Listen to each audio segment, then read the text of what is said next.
All right, that's where we'll start. Where did you get that laugh?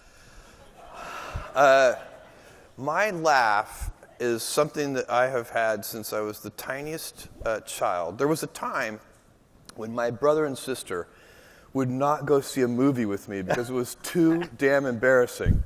So anyway, it's there. And do you ever deploy it intentionally, or is it only unintentional? No, believe it or not, it's very frequent. I would make like a great Ed McMahon. I could be somebody's sidekick, sit there on the sofa and just laugh at all their jokes, and it would be very genuine. I turn out to be easily amused. That's good. So as number one on the list, we were talking to Steve Case yesterday, and he had been number one, and a couple of years later, he was not on the list. Well, you're making me really nervous. No, don't be nervous. Just tell me what could happen that would do that to you and Amazon, and how do you prevent that? Do you worry it could all come unraveled? Well, I kind of have this experience kind of already happened to me because you put me on the cover of Time Magazine as Person of the Year in 1999, and about a year later, the internet bubble burst. I think Amazon stock went from $113 a share to $6 or something like that. So these things happen. The thing for companies is you need to be nimble and robust. So you need to be able to take a punch, and you also need to be quick and innovative and doing new things at a high speed. That's the best defense against the future. And you have to always be leaning into the future. If you're leaning away from the future is going to win every time. Never, ever, ever lean away from the future. You talked, though, about 1999 and the Person of the Year. When Jim Kelly and myself and others at Time chose you as Person of the Year, I remember the internet bubble was beginning to look like it might burst that November of 1999. Yep. I went up to Don Logan, who was then the president of Time Inc., somebody above us all. And I said, look, I'm a little bit worried. We're about to do Jeff Bezos. It's an internet company. Yep. Tell me what you think. And he said, Jeff Bezos is not in the internet business. He's in the customer service business. That's right. You don't have to worry. Yeah. How did you get that focus on customer service rather than on being an internet company? I don't know. I think we have always had, and it's been from the very, very beginning. You can go back and read our 1997 shareholder letter. And the core of the company is customer obsession as opposed to competitor obsession. And that works really well for us. I think that the advantage of being customer focused is that customers are always dissatisfied. They always want more. And so they pull you along. If you're trying to serve them, they pull you along. Whereas if you're competitor obsessed, if you're the leader, you can kind of look around and you see everybody running behind you. Maybe you slow down a little. And customers are always pulling you. So I think if you want to be pioneering, if you want to be inventive, if you want a culture that is experimental, then you want to be customer obsessed rather than competitor obsessed. Now, how does something like Alexa, the Amazon Echo, fit into being customer obsessed? Well, it's definitely about leaning into the future. And so when you look at the kinds of things that you want to be able to do with your voice, it changes. For those of you who have used an Echo, the fact that it's always on, that you never have to charge it, it's always sitting there ready in your kitchen or your bedroom or wherever you put it, the fact that you can talk to it in a natural way removes a lot of barriers, a lot of friction, a lot of like little tiny pieces of friction to be able to do things, to ask what the weather is. It's easier than taking your phone out of your pocket. And what people have found over and over again is that by removing the tiniest amounts of friction from ordinary activities, really people appreciate that, and it improves customers' lives. And does it learn? Yeah. No, it's always learning. The brains of Alexa are in the cloud. They're not on that little device. So that's why the device is actually, as a physical device, relatively simple. It's a speaker. It has 7 microphones. It has enough digital signal processing power on board to be able to do beamforming, find your voice, acknowledge the wake word. The wake word is Alexa. And then it starts listening, and then it sends that phrase to the cloud where we can do really compute-intensive processing on it. Wait, here's a real paranoid question, because you just said Alexa's the wake word. Does it listen if I don't say Alexa? No. And it listens just for that word, and that's why we do the wake word detection locally on board the device. So if I talk about toothpaste a lot but haven't said Alexa, it's not like Amazon's learning that I'm interested in toothpaste. No, not at all. And in fact, you guys should, one of the great issues of our age is going to be privacy. People don't think about it, but if you have a mobile phone in your pocket, it has microphones on it, and those microphones are under software control.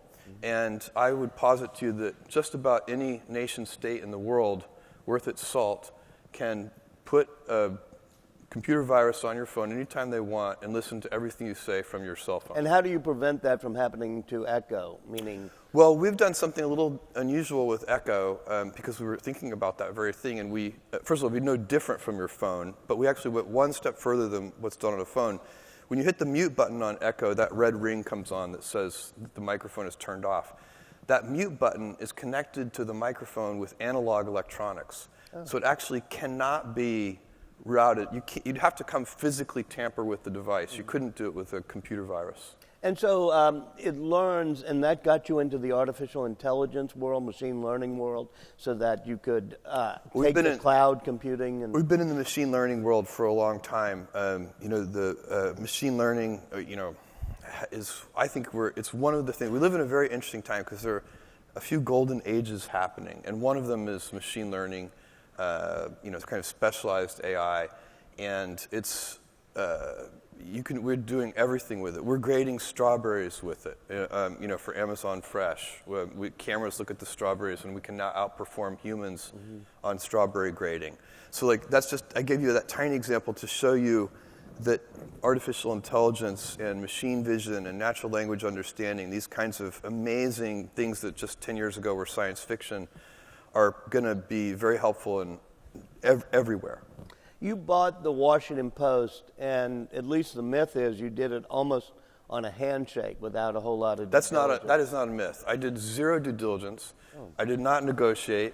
I accepted the asking. I'd love to sell. I accepted the asking price. Yeah. It wouldn't have happened that way. It couldn't have happened that way, except for the person that I was dealing with was Don Graham, who I've known for 15 years and who is the most honorable person in the world. And so, we had several conversations, and he laid out every single wart and every single thing that was great about the Post. And the only thing I would say, and no due diligence would have ever uncovered the things that Don just told me, number one. And number two, I've owned the paper for a couple of years now, and if anything, the warts are not as bad as he made them out to be, and the things that are great about the Post are stronger than he made them out to be.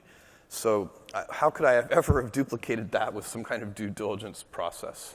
And you've, over the past 2 years, talked about an emerging view of what a business model could be. Give me some of the thoughts of what a business model for the Washington Post could be in the next 5 years. I think it's very, very simple what we have to do at the Post from a business point of view. First of all, what makes the Post great is not our business model. What makes the Post great is the tradition of investigative journalism and all the things that they have in the newsroom. I think the newsroom of the Post is absolutely killing it. I'm incredibly proud of that team. Marty Barron, in my opinion, is the best executive editor of any newspaper anywhere in the world. And the Post has... the culture at the Post is very unusual because they're kind of swashbuckling, but they're like professional swashbucklers, and which is, you don't want just swashbuckling, without professionalism, swashbuckling just gets you killed, but they have a swagger that is very, very useful and lets them, dig into things. How do you know that? Do you hang in the newsroom? No, I don't. Well, occasionally I do, but hang would give you the wrong sense. I'm not there very often. I have a day job which I love. I tap dance into Amazon. I live on the other side of the country, literally. I called Washington D.C. the other Washington. And so it's not practical for me to be there all the time. But for example, I started to get a very powerful sense of it when I went to Ben Bradley's funeral. So There's a long tradition of the Post of just putting a lot of shoe leather into things and finding stories that nobody else can find. And the Post is very lucky because it is physically located in the capital city of the most important country in the world. And as a result, they have lots of contacts and lots of opportunities because of that physical location. And you've basically tied the New York Times on digital, and perhaps with your tape of Donald Trump and Billy Bush, that's probably not counted in yet. That'll take you way ahead of the New York Times. Yeah. How do you monetize that? The politics team at the Post is just doing a great job this year, and I'm super proud of them. Here's back to the business question. And I don't know that this approach is accessible to all newspapers, but I'm very confident it is an approach that will work for the Post. What we need to do is we need to move from making a relatively large amount of money per reader on a relatively small number of readers. That was the traditional Post model for decades. Very successful model, by the way. And we need to move from that to a model where we make a very small amount of money per reader on a much, much larger number of readers. Does that require micropayments or small payments? I don't think so. I think we can do it with a combination of a subscription model and an ad model. We'll see. But why I'd be wouldn't open you do to small micropayments. payments? I'd be very interested in it. In the Amazon world, too, I don't see evidence yet, but these things can change. I don't see evidence yet that consumers are amenable to those kinds of micropayments. But we've seen this change. You know, in the early days of music subscription service, consumers were not amenable to music subscriptions. They didn't want that. They wanted to buy music a la carte. Today, that's flipped around. And so habits and behaviors and patterns of consumers do change slowly over time, and maybe one day they will pay by the drink. And you keep Amazon for articles. And the Post separate, but in your mind there would be a connection between, all right, we should enable really frictionless 10, 15, 20 cent payments. That could be done through Amazon, also through the Washington Post. Yeah. Do you ever see a world in which we're going to have those type of, let me buy the paper today for 10 cents as opposed to subscribe? I think, you know, it's possible. I'm currently a little skeptical about that. I think there's so much advertising-supported news out there that it's maybe difficult to get people to pay 10 cents. Get back to the shoe leather. At the very beginning of this campaign, I think Bob Woodward talked a little bit about it too. You decided to throw the kitchen sink and everything to a book on Donald Trump. How involved were you in that decision? Zero. That was Marty. That's Marty Barron's decision. I do not introduce myself in any way into the daily activities of the newsroom. And my view on that would be, it would be a little bit like, I don't know, let's say one of your children had to have an operation on their brain. Would you go into the operating theater and tell the neurosurgeon what to do? This is a highly professionalized activity, and we have people who have decades of experience doing it. And so I help, or try to help, at a much higher level than should we cover this story or that story, or one person who doesn't know. And by the way, Marty and his team. By the way, Marty just has an awesome team. They have good taste in these matters. Right. That's critical. With Marty. Incredibly lucky. And then, again, I did not hire Marty. Marty was there already. And again, it's one of the things that Don Graham told me was great about the paper, and he was right. Same thing with Fred Hyatt, who leads the editorial pages. Fred Ryan, who's the publisher, who's just a great team. Shailesh, who runs technology, killer team. But one person who doesn't understand that you don't order up stories like that is Donald Trump. He's attacked you very, very personally. That is true. And then you've had to answer in the newsroom, or at least in discussions with Washington Post people. How do you respond to those attacks? And what do you think of Donald Trump for doing it? He's done it a couple of times with me. He's done it with many people. I'm not, unique. Carlos, I'm not unique by any means. But when he did it the first time, my instinct was to take it very lightly. And in fact, I did take it lightly. I sent what I thought was a humorous tweet that had hashtag send Donald to space as the final thing in the hashtag. And I have a rocket company, so the capability is there, and that was my initial kind of take on this. And then, but the more I thought about it, that was a mistake. I should not have taken it lightly, because we live in an amazing country where one of the things that makes this country so as amazing as it is that we are allowed to criticize and scrutinize our elected leaders. And there are other countries where if you criticize the elected leader, you might go to jail, or worse, you may just disappear. And the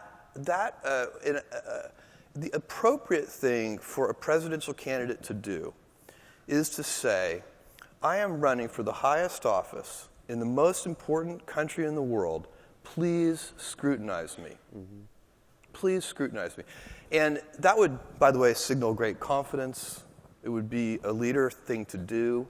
And that's not what we've seen. And to try and chill the media and sort of threaten retribution, retaliation, which is what he's done in a number of cases for certain people involved in the media, it isn't appropriate. We have freedom of speech in this country. It's written into the Constitution. But the Constitution, except for our norms and our behaviors, the stories we tell ourselves as a nation about who we are, it's just a piece of paper. There are a bunch of nations that have written constitutions that they don't pay any attention to. People still disappear. And you think that Donald Trump has crossed the line on the norm to be dangerous? He's eroding, on issues like that, he is eroding. I don't know how dangerous it is, because I think the United States is incredibly robust. We are not a new democracy. We're very robust. But it is inappropriate for a presidential candidate to erode that around the edges. They should be trying to burnish it instead of erode it. And when you look at the pattern of things, it's not just going after the media and threatening retribution for people who scrutinize him. It is also saying that he may not give a graceful concession speech if he loses the election. That erodes our democracy around the edges.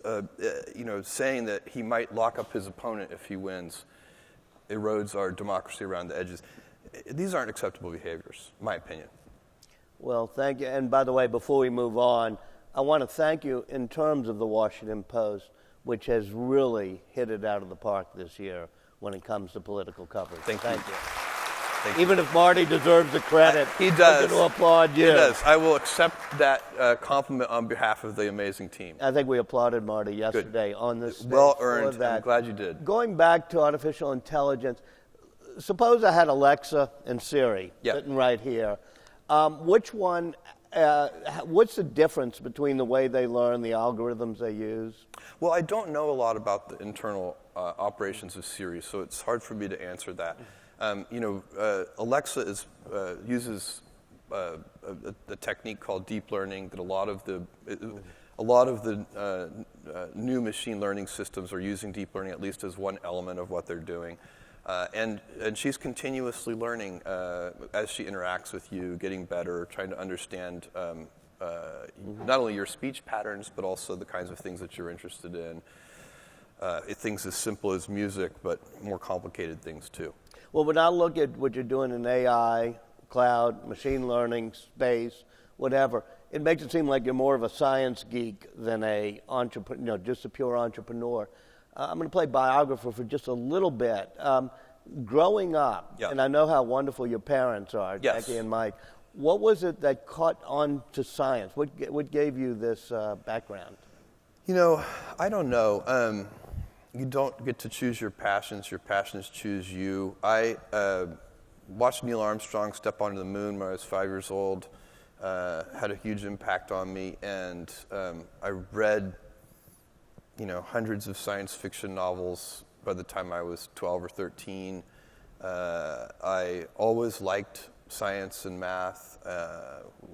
Went to Princeton to study physics and switching to computer science. But did you have a grandfather or a mother? I had, you win a lot of lotteries in life and you lose some lotteries in life. And one of the great lotteries that I won was role models. And my mom, who, you know my parents, my mom had me when she was 17 years old. She was pregnant in 1963 in Albuquerque, New Mexico, in high school, and which was not cool. And the principal tried to kick her out of school, and my grandfather, we called him Pop, he went to bat for her and met with the principal and said, look, you can't kick her out of school. She's allowed to finish school. And the principal cut a deal with him. He said, well, she can stay and finish high school, but she can't have a locker and she can't do any extracurricular activities. My grandfather, being a very wise man, was like, done, that'll work. And so, my dad is a Cuban immigrant, came over part of Operation Pedro Pan right after Castro took over, 2 weeks in an Everglades refugee camp, picked up by a Catholic mission with 15 other Cuban boys. The Catholic Church took great care of him, and so they both had their own remarkable lives. But they are incredibly supportive of me and my brother and sister. So they have, they're hardworking. They care about things. They're missionary, and they're supportive. I mean, my mom, is the kind of mother who, she's like, oh, anything I do is amazing.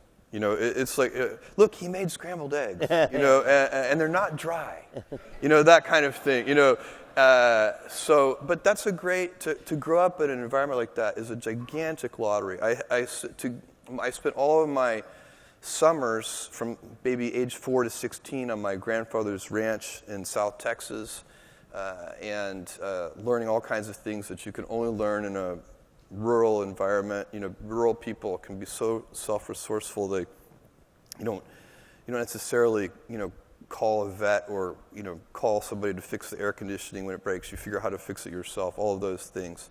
And so it was really a great experience for me. I think my grandfather took me all those summers to give my mom a break because she was so young. But for me, it was just fabulous. We used to watch Days of Our Lives together.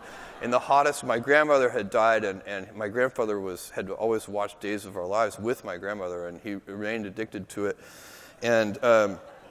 And so during the hottest part of the day, it came on at like 1 o'clock in the afternoon, and we would go back to the ranch house and watch Days of Our Lives, like sands through an hourglass. So are the Days of Our lives. Amazing. You developed a love of space. Yeah. And even in West Texas now, not probably too far from that ranch, you've been quite successful in the past month or so. Yes. Shooting up things. Why? Why space? Why are we doing this? First, it's important, I think, and I can tell you why. But what I want to achieve with Blue Origin is to build the heavy lifting infrastructure that allows for the kind of dynamic entrepreneurial explosion of thousands of companies in space that I have witnessed over the last 21 years on the internet. So when I think about the founding of Amazon.com, it only could work, so it take you back to 1995, July 1995, we open our doors. And this is a 10-person company. I'm driving the packages to the post office myself. And we were sitting on a bunch of heavy lifting infrastructure. Otherwise, a tiny company could never have started Amazon.com. You couldn't do it. For example, there was already a gigantic logistics network called the U.S. Postal Service and UPS and FedEx. That would have been tens of billions, actually hundreds of billions of dollars of capital that you would have had to have laid out if you had to build a logistics network. We didn't have to do that. It existed. That heavy lifting was already done. The internet itself was sitting on top of, at that time, the long-distance phone network. Again, tens of billions, hundreds of billions of dollars of capital put in place for long-distance phone calls, but repurposed for the internet. Payment system. There was already a payment system. We didn't have to do that. It was called the credit card, and it had been initially put in place for travelers, and so on and so on. And you can go through. And what we were able to do is take all of that heavy lifting infrastructure and kind of reassemble it in a new way and do something new and inventive with it. And that's one lens through which you can view the founding of Amazon.com. In space today, that is impossible. On the internet today, two kids in their dorm room can reinvent an industry. That's because the heavy lifting infrastructure is in place for that. Today, two kids in their dorm room can't do anything interesting in space. You could build a CubeSat. There's not that much interesting about CubeSats. And that may change, but right now, there are certain laws of physics and certain things you need size for, and things need to be big. We need to be able to put big things in space at low cost. And so if I'm 80 years old and I can say to myself that Blue Origin did the heavy lifting, I'm using my Amazon winnings to do a new piece of heavy lifting infrastructure, which is low cost access to space. The vehicles have to be reusable. You can't throw them away. Throw away space vehicles every time, you're never going to lower the cost. So we're trying to lower the price of admission into space so that thousands of entrepreneurs can then do amazing, surprising things. Nobody in 1995, so it's not that much. Nobody in 95 predicted Snapchat. Right. It's like, I can't predict for you what amazing entrepreneurs, brilliant, amazing entrepreneurs will do in space. But I know if I give them low-cost access to space, some brilliant, 22-year-old is going to figure it out. It's one of those things about what companies get sustainable. It's those that provide platforms upon which others can build. Amazon does it, empower Apple does others, it, empower others to do things. So AWS is like that. Kindle Direct Publishing is like that. Our third-party selling business is like that. Fulfillment by Amazon is like that. Every time you figure out some way of providing tools and services that empower other people to deploy their creativity, you're really onto something. Let's turn up the lights and people come up to the mics, and as they do, one final question. You got into the studio content creation business, Monster by the Sea. What's the whole point of that? Well, Manchester by the Sea. Manchester by the Sea. Yeah, the content creation business is, we started this thing called Prime, long time ago now, and the founding benefit of Amazon Prime membership was fast, free delivery. And we started now, quite a number of years ago, adding streaming videos to that. And we started with things like Gilligan's Island. Literally there were 10 or 20,000 videos when we started, and they were all kind of reruns.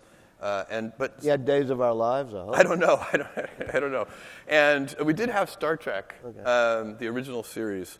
And so we had a few things, and people liked it. And so then we started licensing more expensive content, and people liked that. And then once we got to a certain scale level, it just made sense to start to create our own content. And what it allows us to do is to participate, and this is another of what I think that machine learning is a golden age. I think space is about to enter a golden age, and I think that TV is about to enter a golden age. May already be in the middle of one. We can do things at Amazon Studios that a broadcast network would not be smart to do. So, for example, Transparent, which is an amazing show created by an amazing storyteller named Jill Soloway, could never be successful on a broadcast network. On a broadcast network, you can scale is important, and you can be like everybody's third favorite show, and that will be successful. But on streaming services like Amazon Prime, you really want to be somebody's favorite show. And so it allows you to take more risk. It allows you to be a little gutsier. You do need people with great taste, and like Jill Soloway, so it's not just random gutsiness. That won't get you anywhere. Hi. So I recently joined the board of a large CPG company, and what's been interesting for me to watch is how they talk not about their e-commerce strategy, but their Amazon strategy. And that's primarily, though, a commentary about their North American business. When you get outside of North America, the conversation changes. And so can you be as customer-focused as you talk about being in a market like China or in India where you're not number one? And how do you think about competition in a different frame than how you get to be customer obsessed in the U.S. And can you compare yourself to Alibaba? Do you do the same things? No, we're very, very different. Kind of just the way we do business. Alibaba is they kind of connect people. It's more of an advertising business. We are. Can we be? Let's take China and India very separately. So we are winning in India very, very well.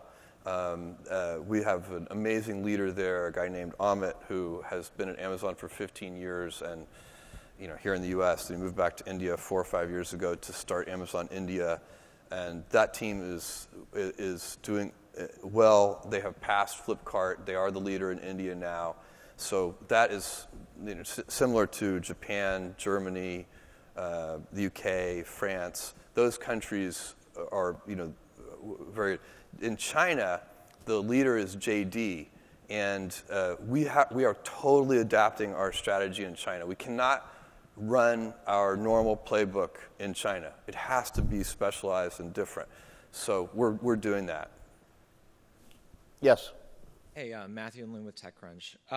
So Peter Thiel, a very high-profile and well-known technology investor, is reportedly going to donate more than $1 million to the Donald Trump campaign. Can you lean a little closer to the mic? Yeah.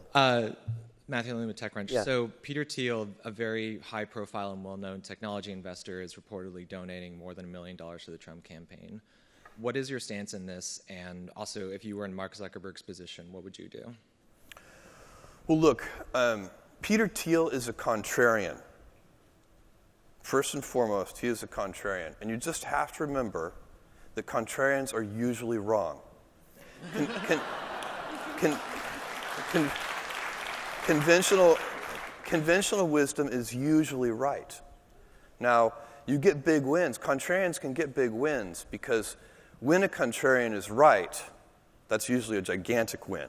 So I'm not against contrarians. And Amazon's most important bets have been very counterintuitive, and people have thought they were, we were very contrarian. Something like Amazon Web Services, it's been in the market for 7 years now. We worked on it for 3 years behind closed doors before we launched it, so it's more than 10 years old for us.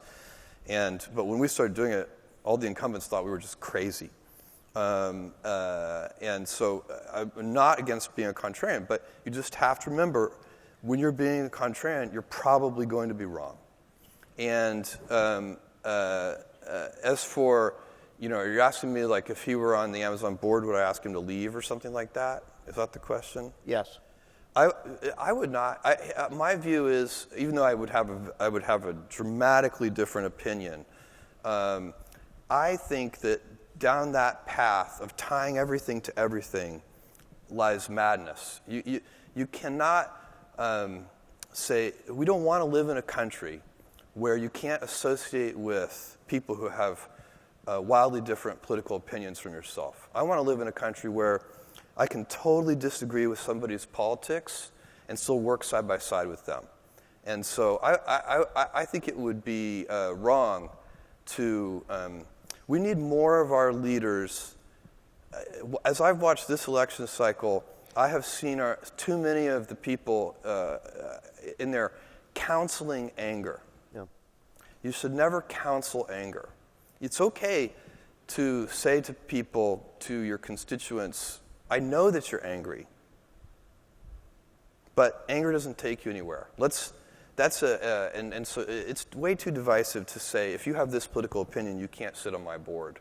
That doesn't make sense. We have just a couple more minutes, so last two questions, here and then here. Hi, Jeff. It's Kelly Richards. Question about your early days when you were first getting Amazon going. I heard recently that you talked to 60 people or something crazy, turned you down before you got that first million or something. I found that astounding. It was a different era. All the investors asked, what's the internet? And I took 60 meetings. This is 1994, early 1995. I took 60 meetings and got 22 yeses and raised $1 million, $50,000 at a time. Wow. And they got 20% of Amazon. It worked out well. So what, 50,000? that 50,000, if they had it now, can It's you do the math? it's worth tens of billions of dollars. And did you? No, not the 50,000. The whole million is worth tens of billions. I don't know how many. And your parents did it as an investment? Yeah, it worked out really well for them. Yes. They invested a couple $100,000 at an even slightly better valuation, and could not have happened to better people. Yes. Last question. That's for sure, by the way. Couldn't have happened to better people. Last question. Hello, Jeff. My name is Dr. Anita Gupta. I'm from Drexel University. I am a physician, and I feel that the technology that you have put out, Echo, could really change the lives of so many people, not just in improving their life, but perhaps improving their health, and particularly at a time where healthcare is not doing very well. Do you have a vision of using Echo, machine learning, artificial intelligence in healthcare? And if so, what is that vision you have? No, we don't. First of all, I totally agree with you. And I think healthcare is going to be one of those industries that is elevated and made better by machine learning and artificial intelligence. And I actually think Echo and Alexa do have a role to play in that. And we do have people at Amazon thinking about that. But it would be going too far to say that we have worked out a vision. But we're working on having a vision in that arena, because I do think it would be very helpful. And it can be helpful in a lot of ways, including in the home, for things like medication compliance and things like that. There are a lot of opportunities. And people can build on that platform. So in some ways, you'll create an industry to do that. And there will be. This is the only way it's going to work. The medical care system is so big. It's not. No one company can do this. It has to be that you provide tools, and then hospitals and doctors and nurses and so on use those tools to improve healthcare. Insurance companies, self-funded employers, et cetera, et cetera. Number one on the Vanity Fair establishment list. Now we know why. Thank you. Thank you, Paul.